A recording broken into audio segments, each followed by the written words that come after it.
ሰላም ጤና ይስጥልኝ እንዴት ናችሁ ተመልካቾቼ ዛሬ በሌላ ቪዲዮ ተመልሻለሁ ዛሬ ዘነላችሁ የመጣነው የዶሮ ሾርባ አብረን እንሰራለን እንደምታዩት ናኒ ከኔ ጋር ናት ዛሬ ጉንፋን ይዟት ትምሬት አልሄደችምና ለሷም ይሆን ለዚህ የብርድ ወቅት የሚሆን ቆንጆ የዶሮ ሾርባ የዶሮ መረቅ እንሰራለን እንዲሁም ለቤቢ በዶሮ ስጋ ምግብ እናዘጋጃለን እስከ ቪዲዮ መጨረሻ አብራችሁን ቆዩ ሾርባዬን ለመስራት የሚያስፈልገኝ 2 የዶሮ እግር ይበቃኛል በደንብ በሎሚ በጨው አጥቤ በዚህ መልኩ ቆራርጬ አዘጋጅቼዋለሁ ከዛ የምጠቀመውን አትክልቶች መክተፍ ጀምራለሁ ማዘጋጀት ጀምራለሁ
አትክልቱን በዚህ መልኩ ከታትፌ ከጨረስኩኝ በኋላ የጣጥኩት ውሃ ፈልቷል እና የዶሮውን አጥንት እጨምራለሁ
አትክልቱን ሁሉንም እንደዚህ አንድ ላይ ጨምራለሁ ዝንጅብል ደግሞ እንደዚህ ሰነጣጥቄ በትልቁ ነው የምጨምረው ጣሙን ብቻ ነው የምፈልገው መጨረሻ ላይ በማንኪያ አውጣዋለሁ ከሽከሽ እንዲል ስለማልፈልግ ማለት ነው በደቃቁም ከትፎ መጨመር ይቻላል አንድ ማንኪያ ነጭ ሽንኩርት ጨምራለሁ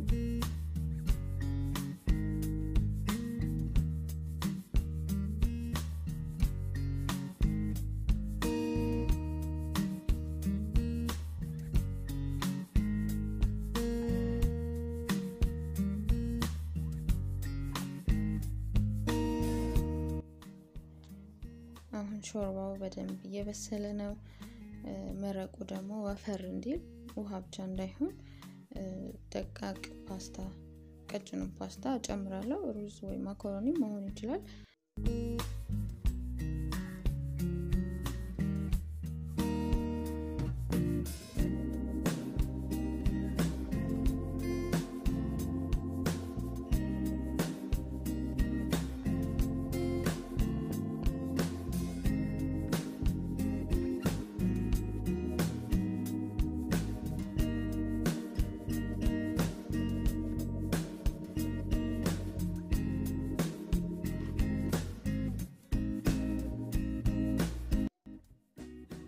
በመጨረሻ ሾርባችን ደርሷል ለጋቂ ጨምርበታለሁ ልዩ የሆነ ቆንጆ ጣዕም ነው የሚሰጠው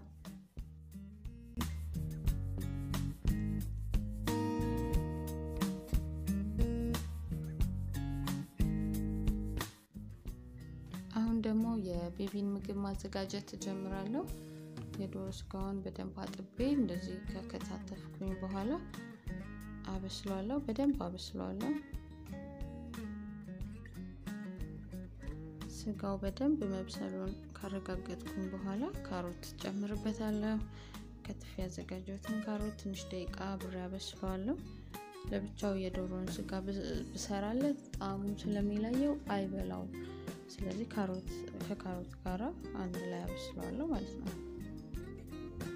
ከዛ ካቀዘቀዘ በኋላ በጁስ መፍጫ ከነመረቁ አንድ ላይ እፈጨዋለሁ።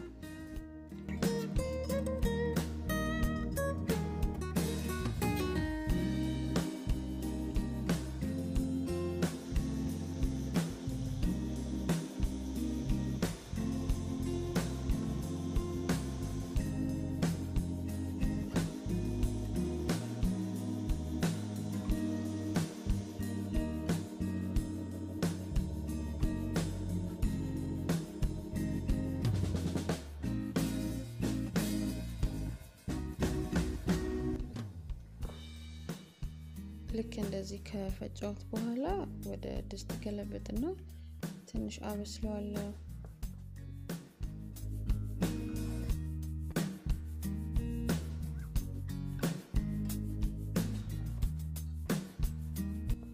ጣዕም እንዲኖረው ደግሞ ግማሽ ማንኪያ ኦሊቭ ኦይል እና ጨው አድርጌ ትንሽ ደቂቃ አበስለዋለሁ ማለት ነው።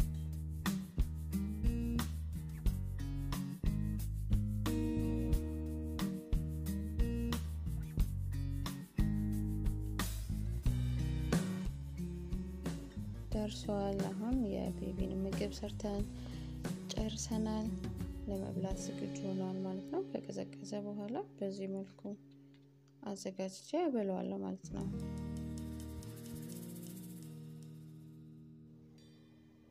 አሁን ሾርባችንን እንቀምሳለን። እንደዚህ ቀዝቅዟል። መረቁም ቆንጆ ሆኗል።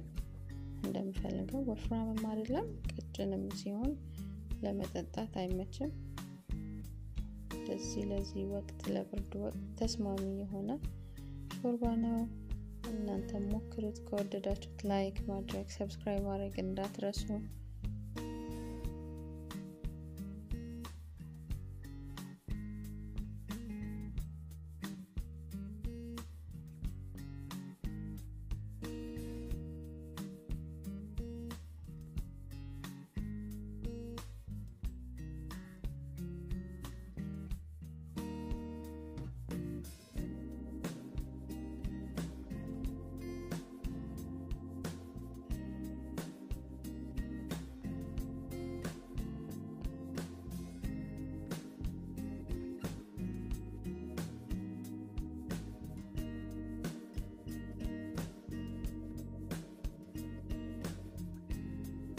የዛሬው ቪዲዮ ይሄን ይመስላል።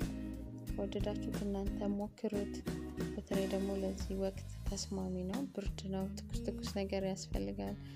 በጥቅምት አንዳጥፍ ይባል የለ።